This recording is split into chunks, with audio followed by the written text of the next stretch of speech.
Okay, ladies and gentlemen, let's start this new chapter that is called capacitor. Capacitor.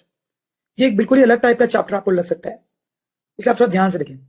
और एक बात मैं आपको थोड़ा बता दूं कि थोड़ा इलेक्ट्रोस्टैट्स आपको आना चाहिए ये चैप्टर समझने के लिए। तो अगर आपका थोड़ा भी वीक है तो आप इलेक्ट्रोस्टैट्स का वीडियो देख के थोड़ा सा उसको रिवाइज कर लें। बहुत डिटेल में आना जरूरी नहीं है, बट थोड़ा सा आना तो जरूरी है।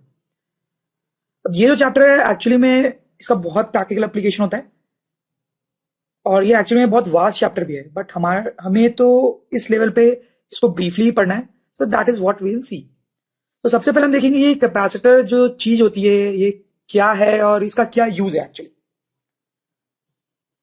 सो एनर्जी एनर्जी बहुत इंपॉर्टेंट होती है हमारे लिए। डिफरेंट डिफरेंट फॉर्म्स में एनर्जी हो सकती है, chemical energy, kinetic energy, potential energy. Energy को हम स्टोर करते हैं, एनर्जी को हम स्टोर करते हैं। फॉर एग्जाम्पल बैटरी में केमिकल एनर्जी स्टोर होती है। बैटरी का हमें थोड़ा सा पता है आपको, उसमें केमिकल एनर्जी स्टोर होती है। फिर उस बैटरी को हम डिफरेंट डिफरेंट यूजेस में लेते हैं जिससे हमारे बहुत सारे काम होते हैं। यानी केमिकल एनर्जी को स्टोर करने का तरीका है बैटरी। वैसे ही ग्रेविटेशनल पोटेंशियल एनर्जी उसको भी हम स्टोर करते हैं और उसका भी यूज लेते हैं। जैसे उसका एक बहुत अच्छा एग्जांपल है हाइड्रो पावर प्लांट। जैसे कि उसमें क्या करते हैं कि रिवर का पानी जो है उसको ऊपर ले जाते हैं, रिवर के पानी को ऊपर ले जाते हैं। तो जब ये ऊपर जाता है तो यहाँ पे पोटेंशियल एनर्जी बढ़ जाती है, उसकी हाई पोटेंशियल एनर्जी। तो यहाँ पोटेंशियल एनर्जी स्टोर हो गई।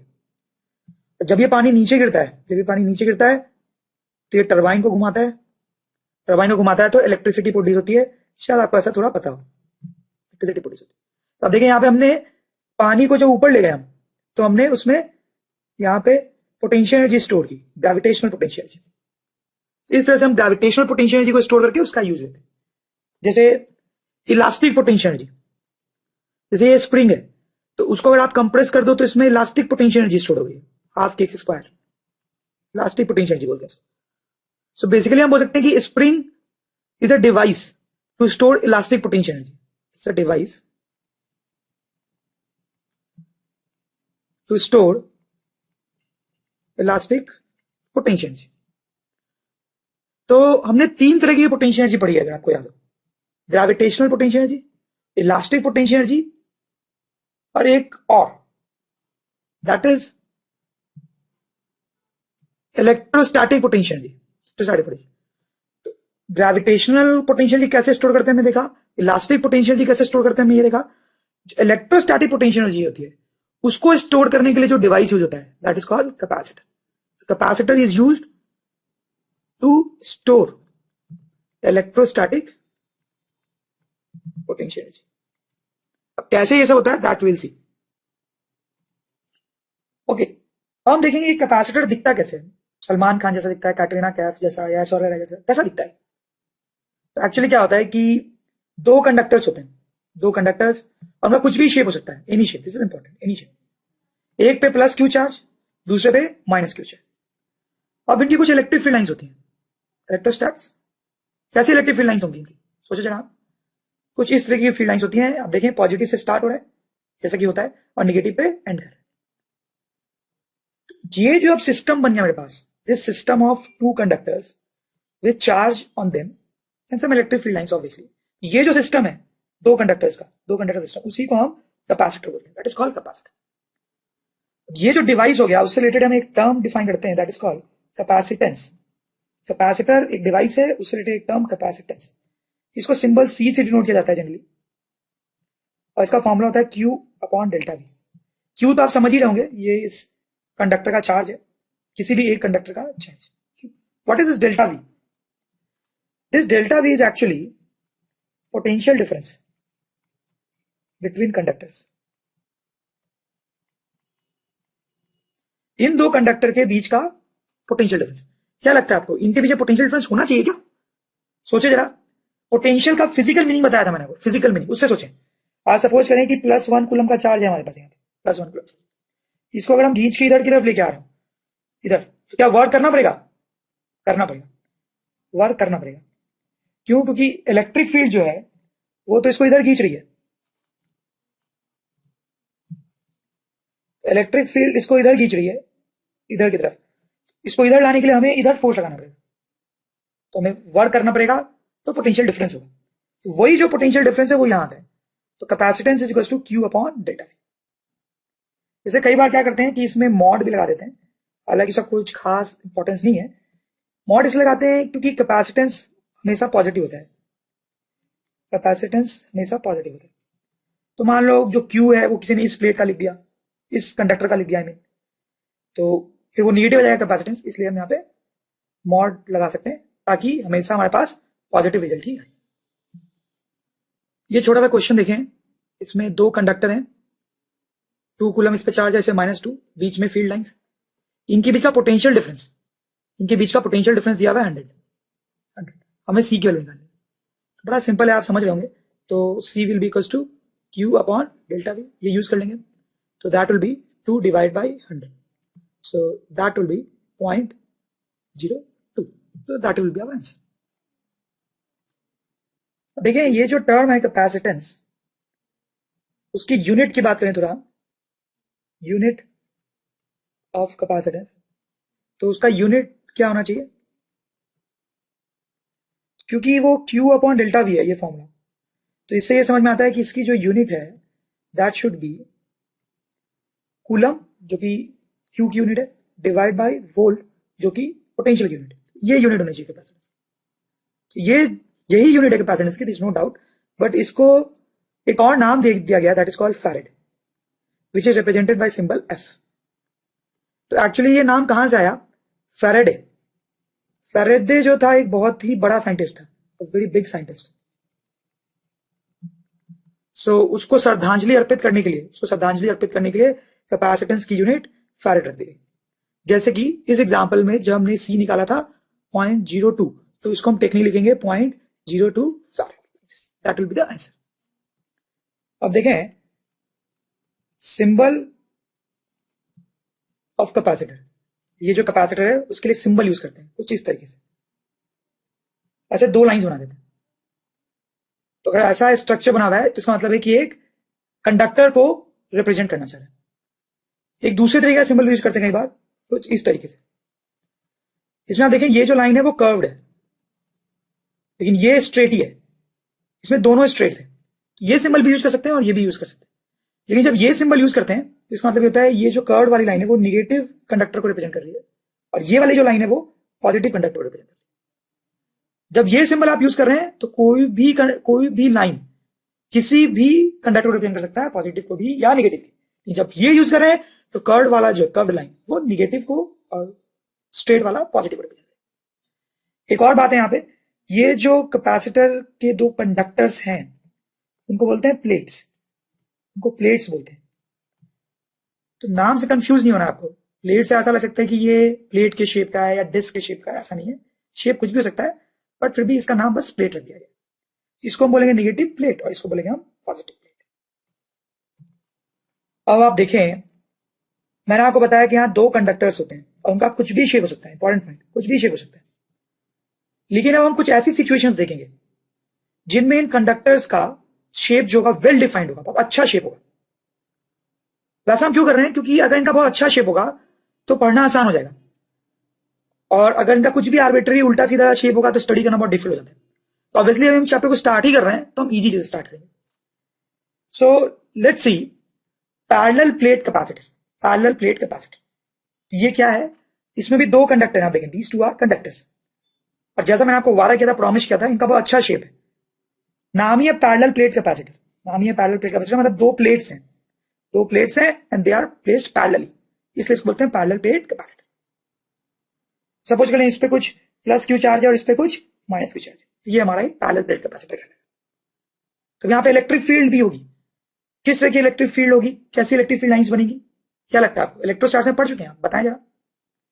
यहाँ पे जो इलेक्ट्रिक फील्ड लाइंस बनेगी वो कुछ ऐसे होंगी, starting from positive going to negative, like this. Electrostatics हम देख चुके हैं, कुछ ये इलेक्ट्रिक फील्ड लाइंस होंगी। अब यहाँ पे क्वेश्चन है आपके लिए, क्वेश्चन ये है कि ये जो कैपेसिटर है उसका कैपेसिटेंस निकालना है, और कुछ डेटा आपको दिया हुआ है कि ये जो डिस्टेंस है this is given as d, और ये जो प्लेट है उसका area, data area is a, इसका जो कैपेसिटेंस होगा वो बताना है। तो व्हाट टू डू, क्या करें हम, बताएं जरा।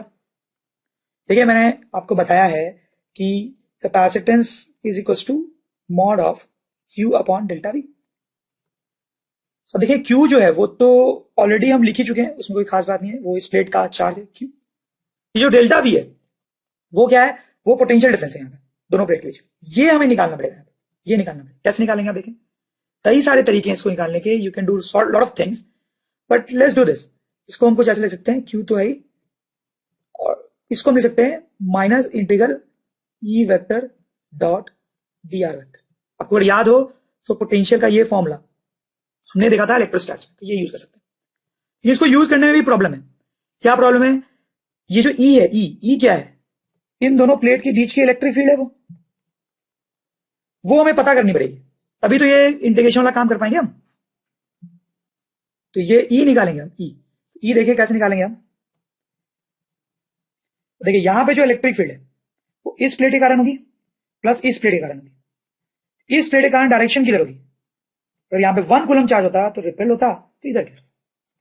इसके कारण जो इलेक्ट्रिक फील्ड होगी वो भी इधर ही होगी, ये निगेटिव है, 1 कूलम को अट्रैक्ट करते हैं। तो इस प्लेट के कारण इधर, इसको ई प्लस बोल देते हैं, इस प्लेट के कारण भी इधर, इसको ई माइनस बोल देते हैं। यहाँ पे जो टोटल इलेक्ट्रिक फील्ड होगी, टोटल वो इन दोनों का सम होगी, that can be written as E plus plus E minus, ऐसे कुछ। अब देखिए ये जो ई प्लस है वो कितना होगा, इसके कारण जो फील्ड है, so that is well known to us, that will be sigma upon 2 epsilon। जैसे इसके कारण भी प्लेट है, प्लेट के कारण यहाँ पे इलेक्ट्रिक फील्ड कितनी होगी, सिग्मा अपॉन 2 एप्सिलॉन। दोनों को ऐड करेंगे will get our total electric field, that will be sigma upon epsilon. Sigma को क्या लिख सकते हैं हम, चार्ज पर यूनिट एरिया। ये हमारा ई आ गया, इलेक्ट्रिक फील्ड आ गया। अब ई, इस ई को हम यहाँ पुट करने वाले, इसी को हम यहाँ पुट करेंगे, तो this will come out to be minus integral of Q upon A epsilon naught dot D R, इस तरीके से हो जाएगा। अब देख सकते हैं इसको हम थोड़ा और मॉडिफाई करके ऐसे लिख सकते हैं, क्यू डिवाइड बाई, ये कांस्टेंट है, minus Q upon A epsilon not integral D R. ये क्यू और ये क्यू क्लियरली कैंसिल हो जाएगा, and what is this integral D R, integral D R, so that is this d actually very clearly, this is integral dr. This can be now written as that c equals to 1 upon minus 1 upon a epsilon into d. So from here we get c equals to epsilon a upon d. ये हमारा c आ गया finally. So this is very important, ये आपको पता होना चाहिए। तो हमारे पास ये एक पैरेलल प्लेट कैपेसिटर है, उसका कैपेसिटेंस कितना होता है, epsilon a upon d. This perhaps the most important formula of this chapter, and you must know this. Next is spherical capacitor. देखिए यहाँ पे क्या स्ट्रक्चर है, एक सॉलिड स्फेयर है और एक कोसेंट्रिक हॉलो स्फेयर है, कोसेंट्रिक हॉलो स्फेयर। इसका रेडियस है और इसका रेडियस b। क्या ये भी एक कैपेसिटर है? मैंने आपको बताया कि 2 कंडक्टर होने चाहिए किसी भी शेप के, यहाँ 2 कंडक्टर है ना, और ये तो बहुत अच्छे शेप के हैं, तो ये तो बिल्कुल ही कैपेसिटर है। देखने में थोड़ा अजीब सा लग सकता है क्योंकि एक जो है वो दूसरे के अंदर है, अंदर, but still we have 2 conductors, so this is a capacitor and this is called spherical capacitor. बोलते हैं स्फेरिकल कैपेसिटर। काम यही करना है कि ये जो स्फेरिकल कैपेसिटर दिया हुआ है उसका कैपेसिटेंस निकालना है। क्या करेंगे, जैसे हमने पैरेलल प्लेट वाला क्वेश्चन किया बिल्कुल वैसे ही करना है, सेम पैटर्न है, कोई भी डिफरेंट नहीं है। देखिए सबसे पहले तो आप मान लें कि इस पे प्लस क्यू चार्ज है और इस पे माइनस क्यू चार्ज है। चाहे तो इलेक्ट्रिक फील्ड लाइन से बना लें, उससे थोड़ी फील आती है, तो ऐसी लाइंस बनेगी, हमने इलेक्ट्रोस्टैटिक्स में पढ़ा था, starting from positive charge ending on negative. Now see निकलेगा कैसे, तो हमने देखा कि सी का फॉर्मूला है Q upon delta we, mod भी लगा सकते हैं। क्यू जो है वो तो ये क्यू है ही, मेन प्रॉब्लम डेल्टा वी की होती है, जैसे लास्ट क्वेश्चन में भी थी। तो डेल्टा वी को जैसे हमने लास्ट टाइम लिखा था बिल्कुल वैसे लिखेंगे, that will be written as minus of integral E vector dot D R vector, ऐसा कुछ। अब फिर से हमें ई की प्रॉब्लम होगी, ई निकालना पड़ेगा। अब देखिए बिल्कुल वही चल रहा है जो पैरेलल प्लेट वाले में चल रहा था, ई। तो इस पॉइंट हम ई कैसे निकालेंगे, तो we have to find electric field at this point. Say this point is at a distance of r।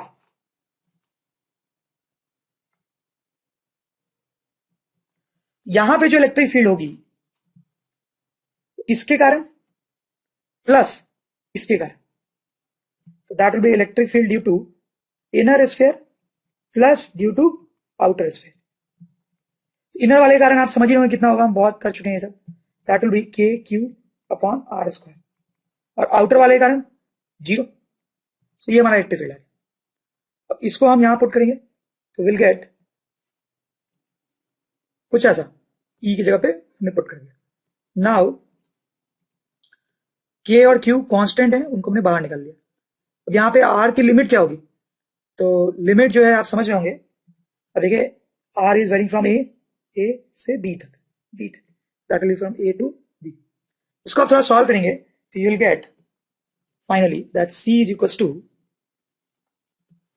A B upon K into B minus A. इसको सॉल्व करने पे, इंडिकेट करने पे फाइनली इतना आ जाएगा। सो दैट इज आंसर। तो इसका मतलब है कि स्फेरिकल कैपेसिटर दिया हुआ है, स्फेरिकल, तो उसके लिए ये कैपेसिटेंस होता है, और ये भी आपको बिल्कुल याद होना चाहिए। This is the important formula of this chapter. आप देखें कि जो कैपेसिटेंस निकालने की प्रक्रिया है वो स्फेरिकल कैपेसिटर के लिए भी वही थी और पैरेलल वाले के लिए भी वही थी। Now the next one, cylindrical capacitor. देखिए यहां पे हमारे पास क्या स्ट्रक्चर है, एक सिलेंडर है अंदर और एक सिलेंडर है बाहर। क्या ये भी कैपेसिटर है? बिल्कुल है। कोई भी दो सेट है कंडक्टर का तो वो क्या होगा, कैपेसिटर। तो अगर इसका कैपेसिटेंस निकालना तो हम क्या करेंगे, बिल्कुल वही काम करेंगे, mod of Q upon delta we, और फिर से डेल्टा वी के लिए हम लिखेंगे minus integral E vector dot D R vector. तो यहाँ पे इलेक्ट्रिक फील्ड निकाल के पुट करना पड़ेगा, और सिलेंडर्स के कारण जो इलेक्ट्रिक फील्ड होती है ये हमने इलेक्ट्रोस्टैट्स में निकाला था। अब उसको देखें, इसको यहाँ पुट करें, जब ऐसा करेंगे तो finally you will get 2 pi epsilon not L divide by L N B upon A, ये आंसर आएगा। दिस इज ऑल्सो इंपॉर्टेंट, ये फॉर्मूला आपको याद होना चाहिए, कई बार यूज आता है इसका, हालांकि बहुत यूज तो नहीं आता बट स्टिल। तो ये अभी तक की समरी है। हमने ये पढ़ा इस टाइप का कैपेसिटर, स्फेरिकल, फिर सिलेंड्रिकल, तीनों ही कैपेसिटेंस का फॉर्मूला लिखा हुआ है, ये आपको याद होना चाहिए। जैसे यहाँ पे एक और इंपॉर्टेंट चीज देखें कि अगर पहले इसको देखें आप पैरेलल प्लेट वाले को, तो कैपेसिटर का फॉर्मूला है epsilon D upon D. Q नहीं आ रहा है उसमें, क्यू इज नॉट कमिंग, मतलब ये जो चार्ज है वो 2 कूलम हो या 20 कूलम हो या 100 कूलम हो, हर केस में कैपेसिटेंस जो है वो सेम ही होगा, क्यू पे डिपेंड नहीं कर रहा है। किन किन चीजों पे डिपेंड कर रहा है, एप्सिलॉन जो कि एनीवे कांस्टेंट है, ए जो है उस प्लेट का एरिया है, और डी जो ये डिस्टेंस है, कुछ इस तरीके। तो हम बोल सकते हैं कि ये जो कैपेसिटेंस है that depends on geometrical parameters,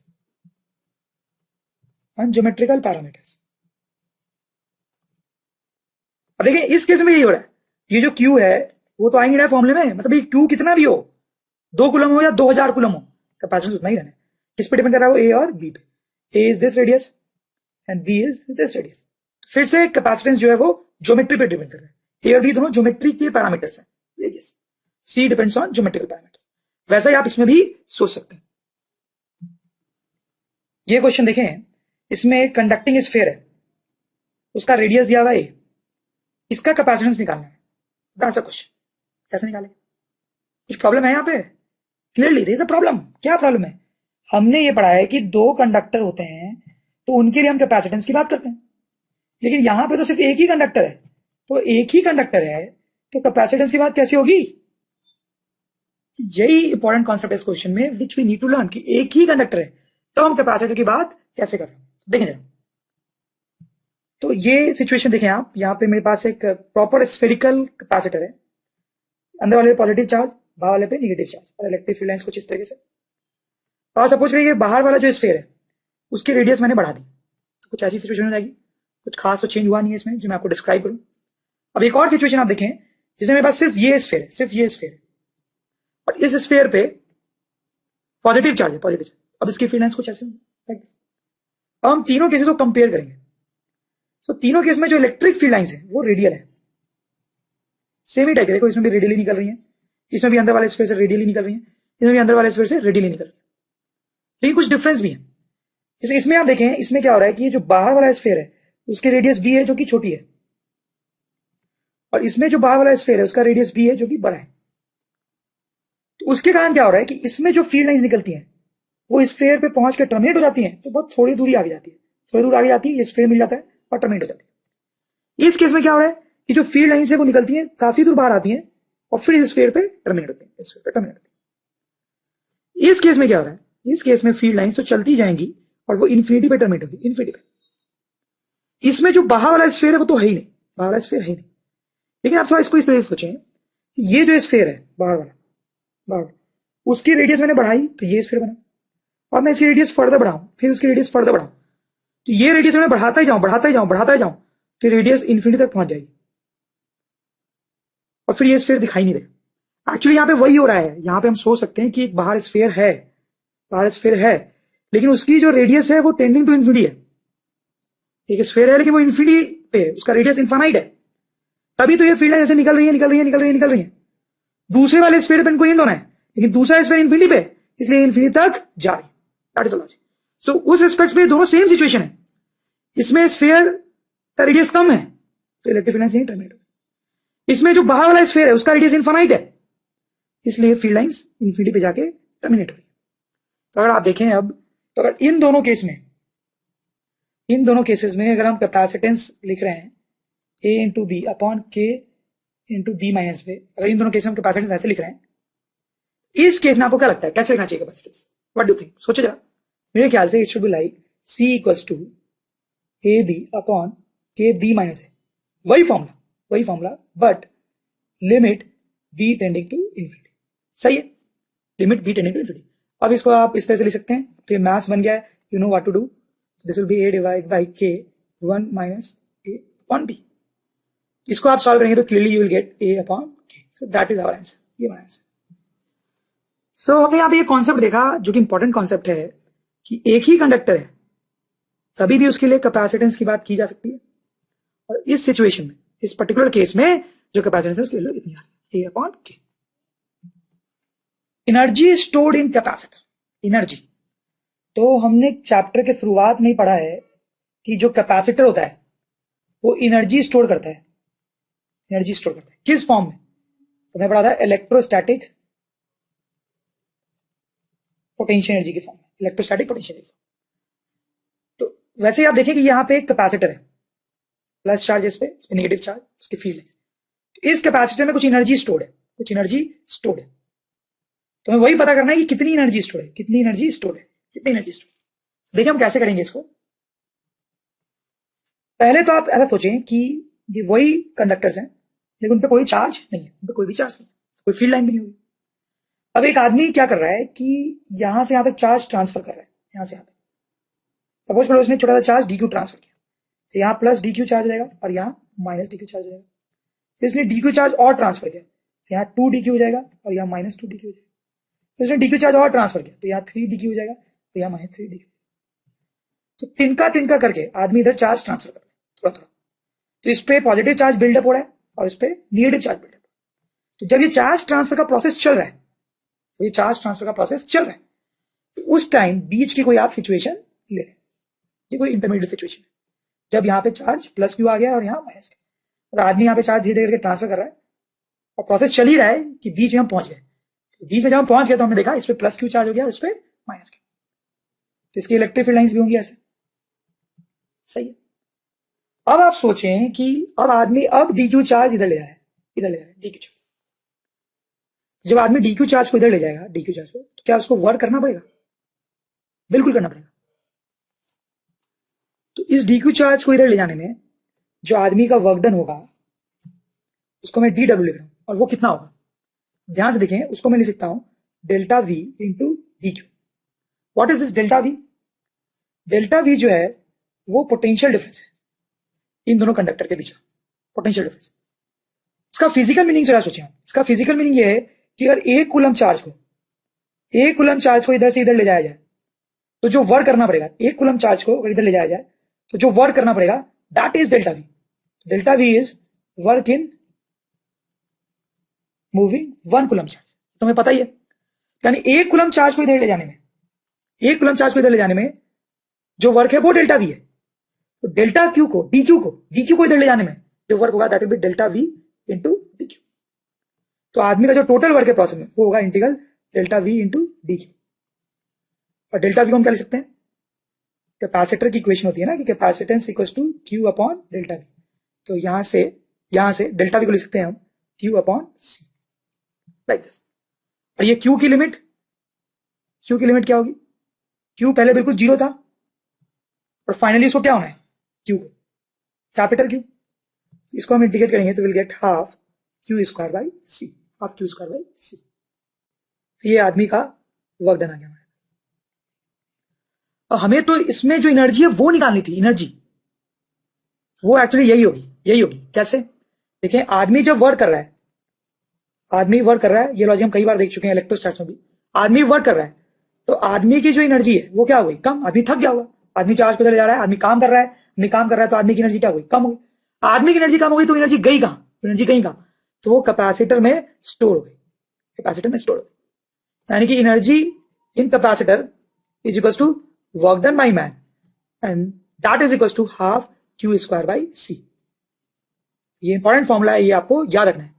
ये कैपेसिटर में जो एनर्जी स्टोर होती है, कैपेसिटर में जो एनर्जी स्टोर होती है उसका फॉर्मूला है हाफ क्यू स्क्वायर बाई सी। हमने कैपेसिटर की एनर्जी के बारे में देखा। अब हम एक छोटा सा नया टर्म देखेंगे, that is called energy density. कोई ज्यादा काम का टर्म नहीं है, स्टिल लेट्स सी इट।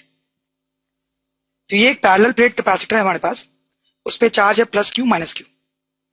ये प्लेट्स के बीच की डिस्टेंस डी, प्लेट का एरिया ए। यहां बीच में जो इलेक्ट्रिक फील्ड होगी, इलेक्ट्रिक फील्ड ई से हम उसको डिनोट कर रहे हैं, उसकी वैल्यू हमें पता है कितनी होती है, that is Q upon A divide by epsilon. ये हम पहले निकाल चुके हैं, ये ऐसे ही बहुत इंपॉर्टेंट है, ये हमें याद होना चाहिए। इस कैपेसिटर में जो एनर्जी स्टोर्ड है, एनर्जी, एनर्जी उसको हम लिख सकते हैं हाफ क्यू स्क्वायर बाई सी। सही है? थोड़ा ध्यान दें यहां पे, हाफ, ये जो क्यू है, क्यू, उसको हम इस इक्वेशन से लिख सकते हैं। क्या लिख सकते हैं? क्यू की जगह पे ई एप्सिलॉन इंटू ए, ये क्यू की जगह पे ये इसका स्क्वायर इंटू अपॉन सी। ऐसा आ गया हमारे पास कुछ यूजिंग दिस इक्वेशन। तो इसको लिखा जा सकता है half E square epsilon square A square divide by C. C is capacitance. Capacitance कितना लिख सकते हैं इसका? That is epsilon A upon D. तो आप यहां से देखें, एक एप्सिलॉन जो है वो कैंसिल हो जाएगा और एक ए भी जो है वो कैंसिल हो जाएगा। तो will get half epsilon E square into A into D. तो ये एनर्जी को हम कुछ इस तरीके से लिख सकते हैं। अब देखिए आप यहां पे हम एक नया टर्म डिफाइन कर रहे हैं, that will be called energy density. Energy density जो है दैट इज डिफाइंड एज इस कैपेसिटर की एनर्जी डिवाइड बाय वॉल्यूम। इस कैपेसिटर की एनर्जी डिवाइड बाय यहां का वॉल्यूम। तो जो कैपेसिटर की एनर्जी है उसको हम ऐसे लिख सकते हैं, that will be half epsilon E square A into D divide by volume. Volume, इस कैपेसिटर का वॉल्यूम कितना होगा, ध्यान दें आप, इसका वॉल्यूम कितना होगा, ये क्रॉस सेक्शन एरिया ए और ये distance D, that will B A into D. तो आप ध्यान दें, ये एडी और ये एडी कैंसिल हो जाएगा, तो will get half epsilon E square. ये जो टर्म आ गया, ये जो टर्म आ गया, इसको बोलते हैं एनर्जी डेंसिटी। तो एनर्जी डेंसिटी का फॉर्मूला आ गया हमारे पास हाफ एप्सिलॉन ई स्क्वायर। तो एक खास बात नहीं है, एक सिंपल सा टर्म है, आप ये याद रखें, कई बार ये पूछा जाता है। तो कैपेसिटर में एनर्जी का ये फॉर्मूला हमने ड्राइव किया, ये हमने ड्राइव किया। इसको कई और तरीके से भी लिख सकते हैं, जैसे आपको तो पता ही है कि कैपेसिटेंस को हम लिख सकते हैं Q upon delta we, Q upon delta we. इसका यूज करते हुए इस इक्वेशन को हम लिखेंगे हाफ सी, क्यू की जगह पे लिख सकते हैं सी डेल्टा वी। यहां से हमारे पास आ जाएगा half C delta V square. ये भी एक फॉर्मूला आ गया हमारे पास। तो कैपेसिटर में जो एनर्जी होती है उसको हम इस तरीके से लिख सकते हैं, इस तरीके से तो लिख ही सकते हैं। This is formula in term of Q and C and this is in terms of C and V. एक दूसरे तरीके से लिख सकते हैं, आप देखें हाफ क्यू स्क्वायर। अब ये जो सी है, सी